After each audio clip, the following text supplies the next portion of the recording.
জানো মনিকা, একটা জীবনকে সুন্দরভাবে বাঁচতে হলে আর একটা জীবনের ছোঁয়া লাগে। আমি মনে করেছিলাম তোমার ভালোবাসার স্পর্শে আমার জীবনটাকে সাজাবো, সে তো আর হলো না।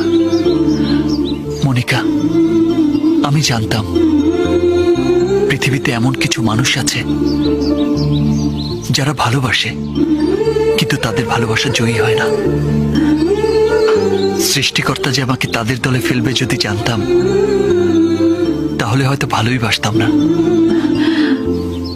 আমি আমার জীবনের সবকিছু চাওয়ার আগেই পেয়ে গেছি। না পাওয়ার কষ্ট যে কত বেশি কষ্টে, আজ তা বুঝতে পারছি। আমার চাওয়ায় হয়তো ভুল ছিল, আমার ভালোবাসায় হয়তো শক্তি নেই, তাই তোমাকে পেলাম না। তুমি হয়তো তোমাকে চাইতে